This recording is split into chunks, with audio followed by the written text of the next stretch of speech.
कैसे लौटेंगे? सदगुरु के ज्ञान से, क्योंकि इस दुनिया में सदगुरु के ज्ञान के बगैर कोई अपने जीवन में लौट के नहीं आया। हाँ, घर से आदमी मरा जैसा जाता हॉस्पिटल में, मरा जैसा, सीरियस, मौन, कोमा में चला गया, ऑक्सीजन लगा के एम्बुलेंस जा रही है लेके हॉस्पिटल में। डॉक्टर ने वहां जाकर ऐसा क्या कर दिया कि 2 दिन में ऑक्सीजन निकल गई, आईसीयू के बाहर आ गया, जनरल वार्ड में आ गया और 8वें दिन घर आ गया, ठीक हो गया, लौट के आ गया घर पे, सीरियस गया था।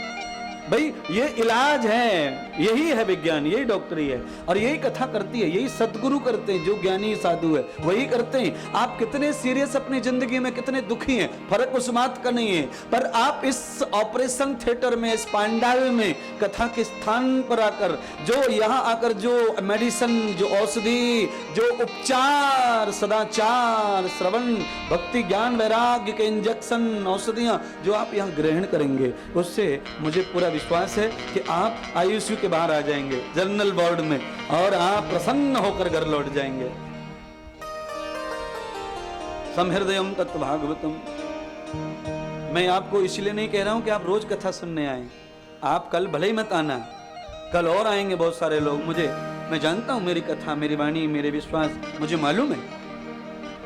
पर आज जब आपको दवा आपको रिलैक्स करेगी, जब आपको थोड़ा बहुत शांति मिलेगी इस कथा सुनकर, तो इस शांति को लेने आपको कल भी आना ही पड़ेगा। आप देखो तो सही, बिना खाता खोले जहां 2-2 हजार के नोट मिलते हो बैंक में, वहां रोज लाइन लगाने कौन नहीं जाएगा? बता कौन? मैं तो जाऊंगा, आपका नहीं पता तुम कितने तपस्वी हैं भैया। जहां डाला ही नहीं अपन ने, जिस बैंक में डाला ही नहीं, और फिर भी रोज मिल रहे हैं, तो हम तो खाना पीना छोड़ के जाएंगे वहां, हम तो लाइन में बार बार लगेंगे। तो ये भागवत, ये सदगुरु का द्वार, यहाँ बिना खाता खोले भी यहाँ धन मिलता है, यह सेवा मिलती, भक्ति मिलती है। कौन सा धन मिलता है? जिसे चोर कभी चुरा सकता नहीं है। अमृत धन, अमृत धन।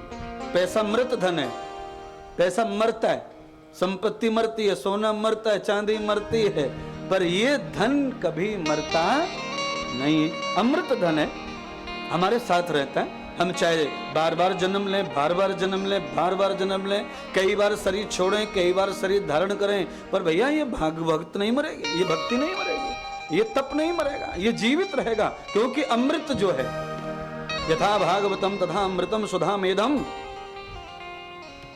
अगर ये भागवत अमृत नहीं रहती तो देवता इसे कभी नहीं पीना चाहते।